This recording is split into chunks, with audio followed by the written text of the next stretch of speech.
Hello good morning everyone. Then I hope आप सभी लोग ठीक होंगे। जैसे कि आप सभी को मालूम है कि हम लोग बात कर रहे हैं अपने फिफ्थ पेपर की करिकुलम डेवलपमेंट की, जिसमें हमने अपना 1 यूनिट कंप्लीट कर लिया। तो आज हम बात करेंगे अपने 2 यूनिट के फर्स्ट पार्ट की। तो 2 यूनिट का फर्स्ट पोर्शन है 2.1 पाठ्यक्रम मॉडल, मतलब करिकुलम मॉडल्स। तो यहाँ पे करिकुलम मॉडल्स के कुछ हम एग्जाम्पल्स दे रखे हैं, उन एग्जाम्पल्स को हम पढ़ते हैं। सबसे पहले क्या लिखा है? गृह आधारित मॉडल, फिर है केंद्र आधारित मॉडल, फिर है अतः विषयन, फिर है बहुविषयक, उसके बाद है पार अनुशासनिक।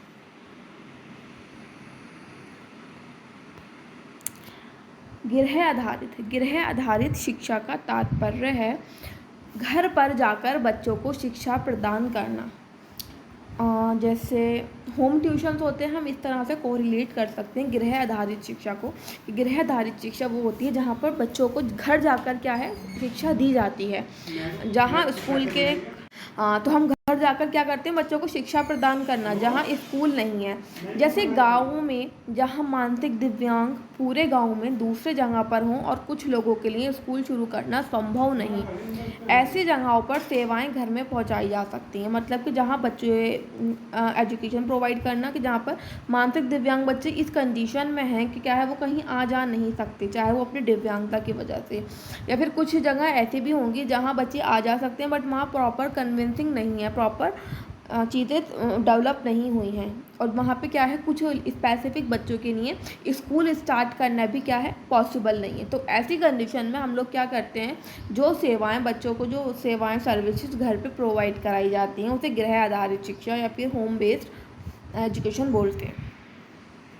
आगे बात करें गृह आधारित कार्यक्रम का क्षेत्र। गृह आधारित कार्यक्रम का क्षेत्र क्या है, किन बच्चों के लिए, मतलब कि क्या एरियाज है, किन बच्चों के लिए हम लोग होम बेस्ड प्रोग्राम यूज़ करते हैं। गंभीर रूप से दिव्यांग, जिन्हें आने जाने में तकलीफ हो, वही बात, जो ऐसे बच्चे जो डिसेबिलिटी से ग्रसित हैं, जिन्हें आने जाने में तकलीफ होती है, फिर कोई मतलब व्हीलचेयर बाउंडेड है या फिर दूसरों पर डिपेंड है, इस तरह की इंडिपेंडेंटली सर्वाइव नहीं कर सकता आने जाने के लिए।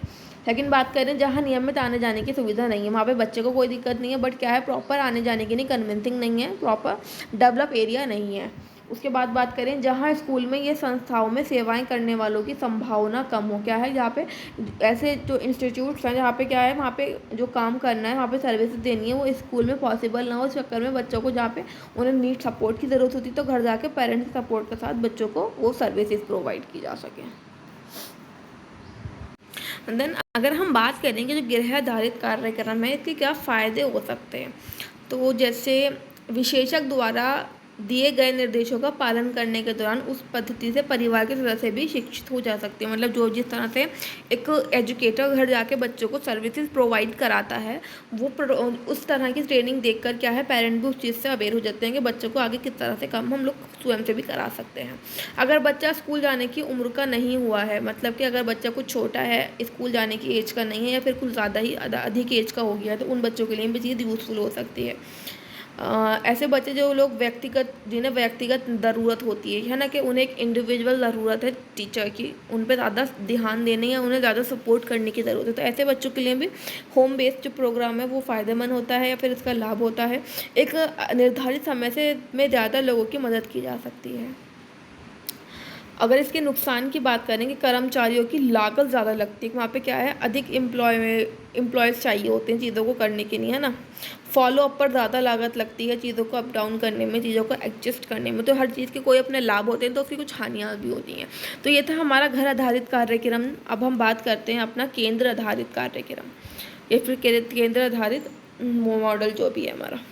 मंदबुद्धि बच्चों के लिए शैक्षणिक सुविधाओं के क्षेत्र में कई वर्षों में काफ़ी परिवर्तन हुआ है। अगर हम पीछे का बैकग्राउंड उठाकर देखें, जब जो चेंजेस हैं डिसेबिलिटी के सेक्टर में, एजुकेशन में, तो वो बहुत फैसिलिटीज़ जो हैं, वो बहुत फैसिलिटीज़ आई हैं लास्ट टाइम से, बहुत चेंजेस लोगों में हो रहा है, बहुत चेंजेस फैसिलिटीज़ में हुआ है। जैसे हमारे भारत में मंदबुद्धि बच्चों के लिए क्या है, 1100 विशेष विद्यालय कार्यरत हैं।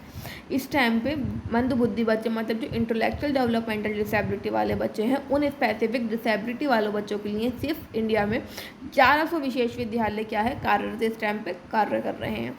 इन विद्यालयों में इन बच्चों को कई समस्याओं का निदान किया जाता है। जो भी बच्चे जिस प्रॉब्लम से जूझ रहे हैं, उन प्रॉब्लम का पूरा सॉल्यूशन करने का क्या है, यहाँ पे कार्य किया जाता है। उद्योगों की जगह से कई जनसंख्या गांव से शहर की तरफ आ रही है। वर्तमान में गांव में शिक्षा के क्षेत्र में काफ़ी बदलाव हुआ है।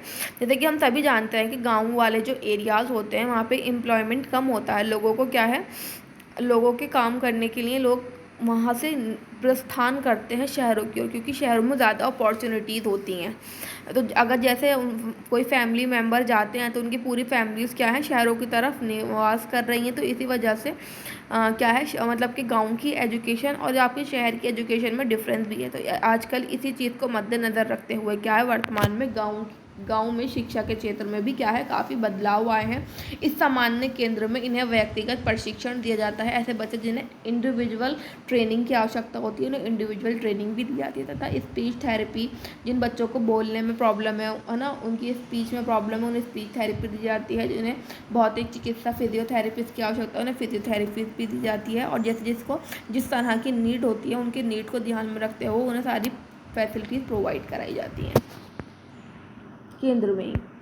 अगर हम बात करें अंत्य विषय इंटरडिसिप्लिनरी क्या होता है, शिक्षकों द्वारा अर्थशास्त्री अनुसंधान से संस्थान में प्रत्यक्ष सीखने के माहौल में बढ़ावा मिलता है और परोक्ष रूप से प्रबंधकों और प्रबंध के शिक्षकों को भी अभ्यास में व्यापक बढ़ावा मिलता है। तथा मानसिक मंद बच्चों को आदर्श द्वारा प्रत्यक्ष सीखने के माहौल में बढ़ावा मिलता है।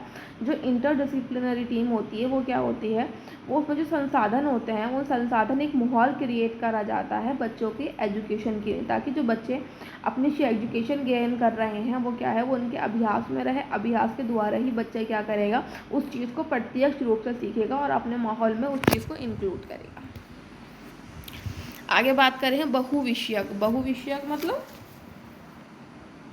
Multidisciplinary team. जब किसी भी विशेष आवश्यकता वाले बच्चों का पाठ्यक्रम तैयार किया जाता है तो 2 या 2 से अधिक विशेषज्ञ मिलकर उसका पाठ्यक्रम तैयार करते हैं।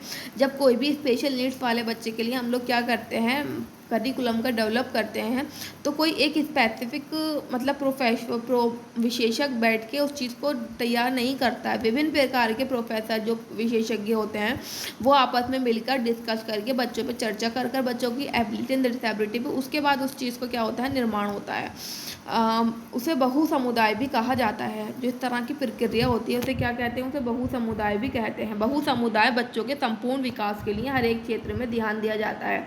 जो बहु समुदाय के अंतर्गत बच्चे के करिकुलम का डेवलप होता है, वहाँ पे क्या होता है, बच्चे के प्रत्येक क्षेत्र में ध्यान दिया जाता है ताकि उसका जो डेवलपमेंट है वो अच्छे से हो सके और बच्चा क्या है, आत्मनिर्भर बन सके एवं समाज के मुख्य धारा से बच्चा जुड़ सके।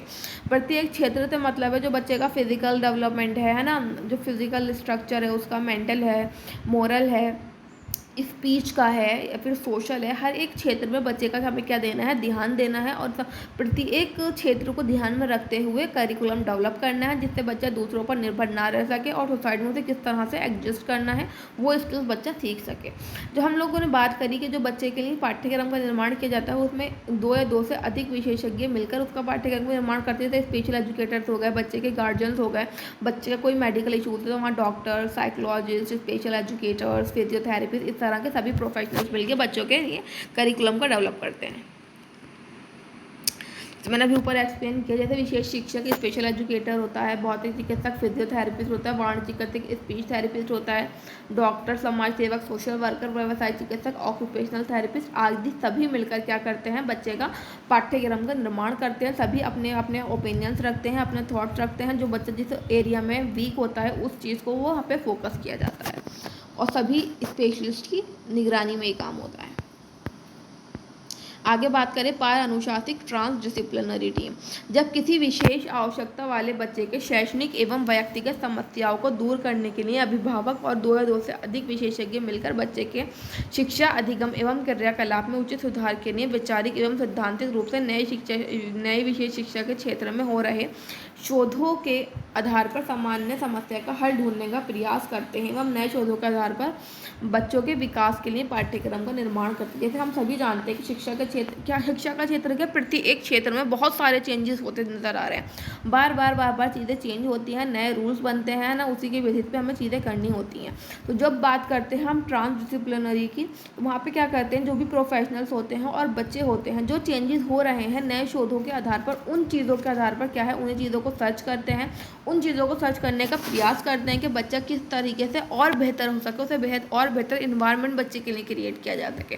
तो ऐसी चीज़ों को हम लोग शोध करते हैं जिससे बच्चे का क्या है, ऑल ओवर डेवलपमेंट हो सके, प्रत्येक क्षेत्र में बच्चे का विकास हो सके। सभी चीज़ों को ध्यान में रखते हुए तथा नई टेक्निक्स को ध्यान में रखते हुए बच्चों का पाठ्यक्रम का निर्माण किया जाता है। तो इस प्रकार को आपको ट्रांसडिसिप्लिनरी टीम या अपार अनुशासिक भी बोलते हैं।